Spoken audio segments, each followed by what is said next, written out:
Welcome to class 8 of secretary practice, and in this class we are going to start with this topic, or we can say with the unit called as promotion of company and secretarial duties. So here the first, before going through the promotion of company and secretarial duties, so we should know what is this company.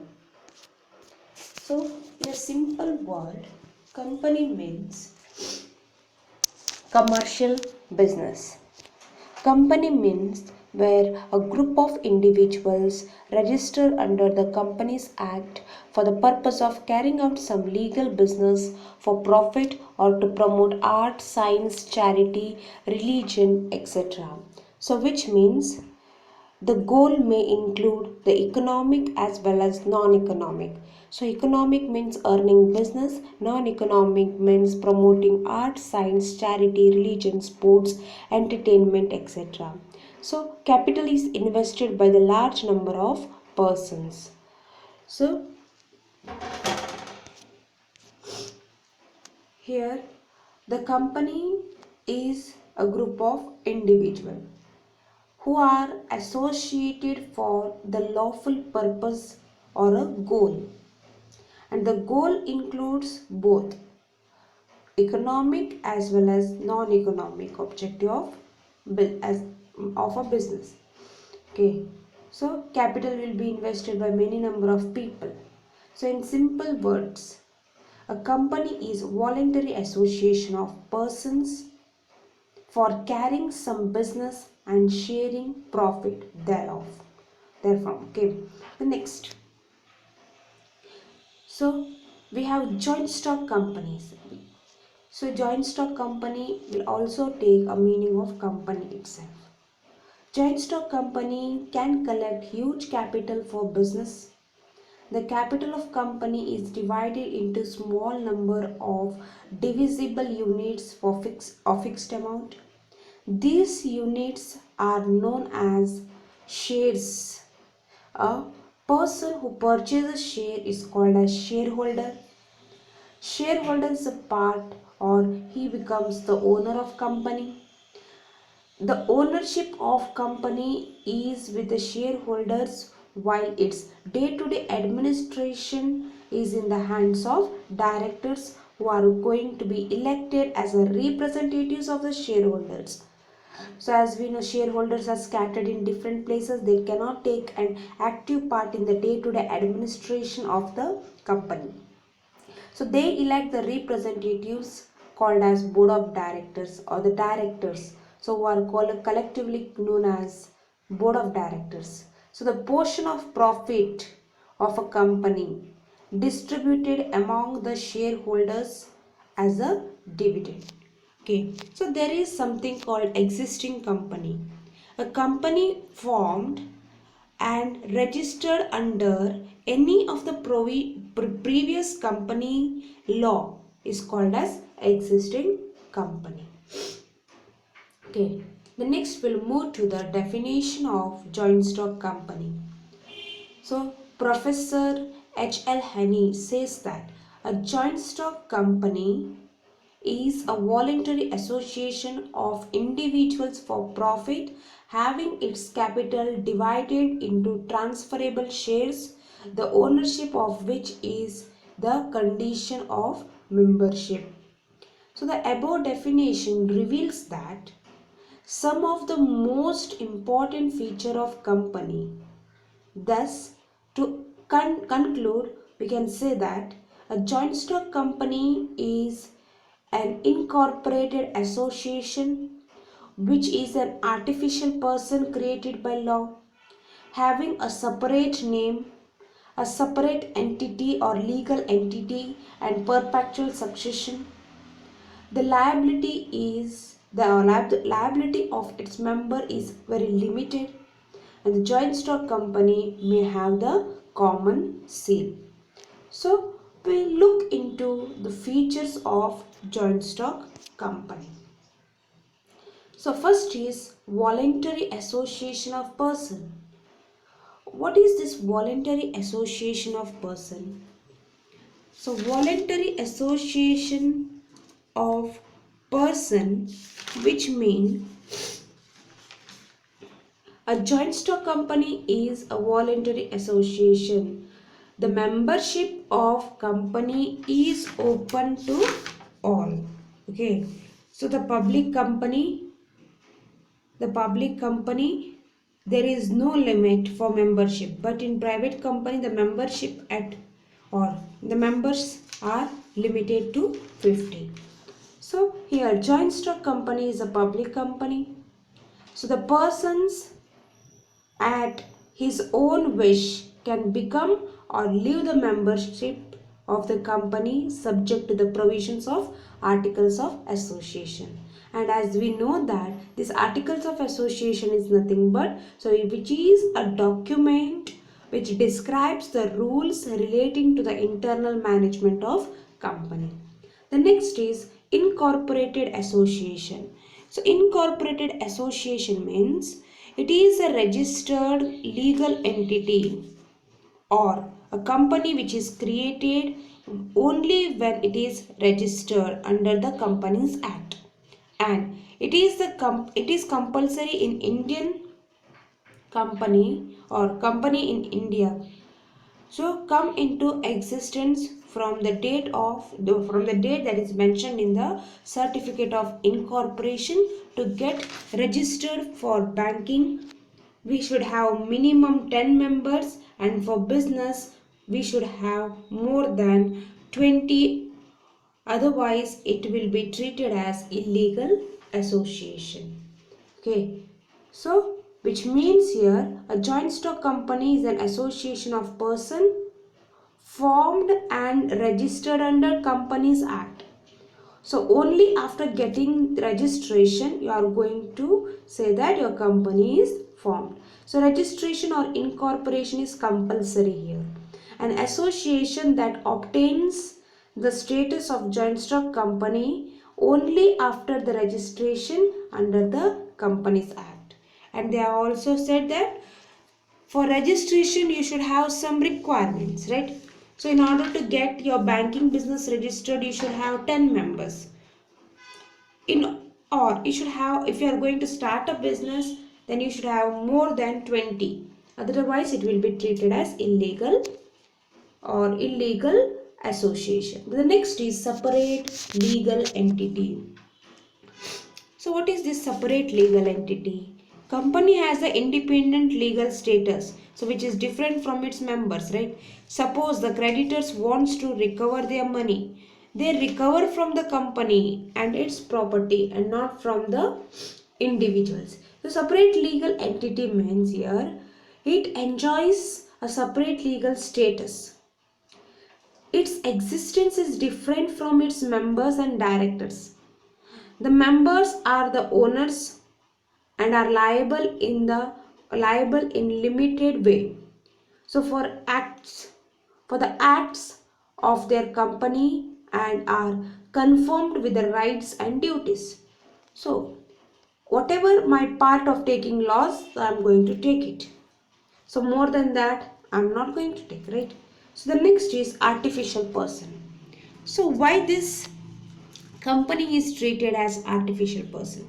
As we know that company is created by law, but that depends upon the natural person. Okay, which means it is the artificial person created by law and it depends upon the natural person. But, or we can say, such as who are these natural persons, such as your shareholders, directors, officers, etc. Why? For its day-to-day functioning. As it is not natural person, it cannot follow or it cannot fall ill, it cannot die or it cannot declare insolvent. So it is an artificial person but not a fictitious person, which means it is not a false person but it is a artificial person. A joint stock company is an artificial person. It is created by law. So it is created by the legal process and has its own independent personality. So it enjoys certain legal rights like a person, etc. So for example, it can enter into the contract like a person. it can buy, it can purchase and sell the assets and property. So it can obtain the person as an employees, but it cannot act on its own, but it depends upon the natural person, as it is called as an artificial person. The next is perpetual succession. Perpetual, so what we call a continuous process, right? So perpetual means never ending or continuous. Company enjoys the long and stable life. It is not depending on the life of its member. So it is said that the people come, people go, or people may come, people may go, but I remain forever. Okay. So joint stock company has a perpetual succession, continuous existence. Its existence will not affect by the death, insolvency or the retirement of its member. Okay, so a joint stock company enjoys very long and stable life unless it is wound up by the following legal procedure. The next is common seal. What is this common seal? So as I told you, company will have a common seal where its name will be affixed. As an artificial person, a company cannot sign, right? So it doesn't have any physical features like a natural person. It cannot sign its name. So that the company must have common seal. And this seal will be affixed on all the important contracts, documents, papers, etc. So hence it is not in a position to sign its name. However, it has a device in the form of common seal. This common seal acts as its signature.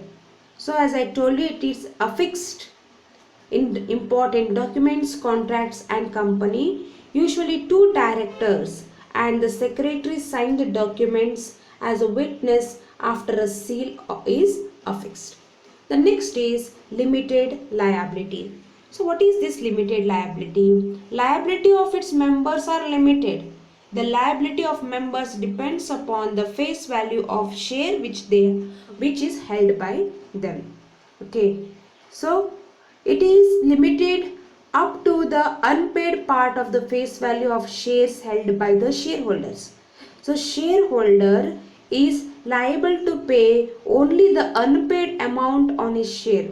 So if any shareholder is not concerned with the debts and liabilities of the company, if, or a personal property of the shareholders cannot be used for the repayment of debt of the company. The next is separation of ownership and management. So separation of ownership and management says that the ownership and management of a company will be separate. A large number of shareholders do not take part or active part in day-to-day business or management. Instead, they are going to elect their own representatives known as directors who control the company. Right? So, the shareholders are the real owners of the company.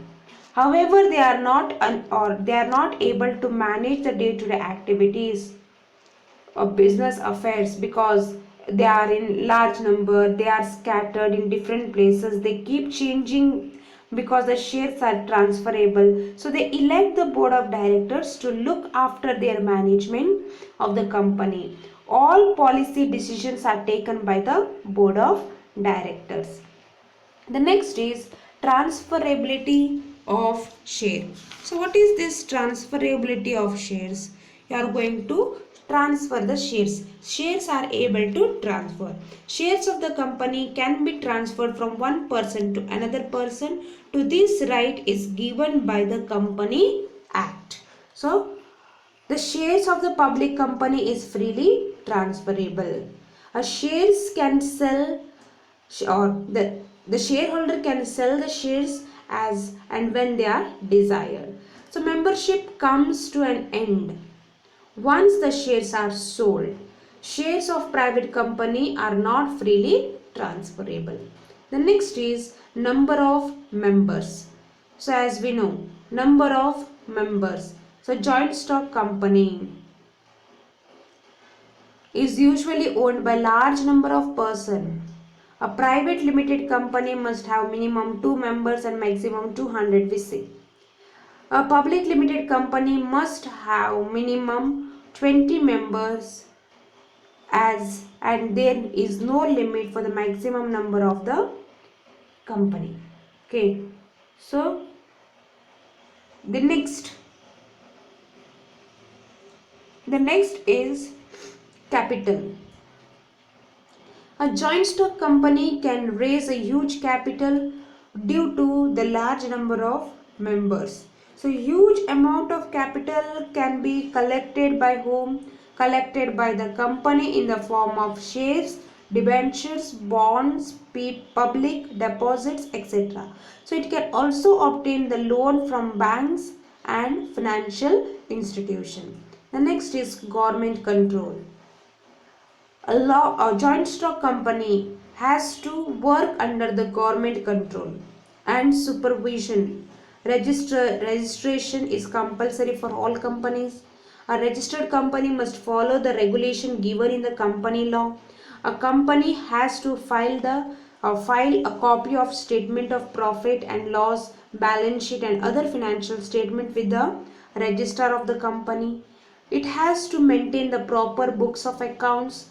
This account must be audited. So if a company does not fulfill these statutory obligations, it will be penalized, which means the penalty will be there. So this control is essential to protect the financial interest of the small investors. So here we are going to end with the features. Thank you.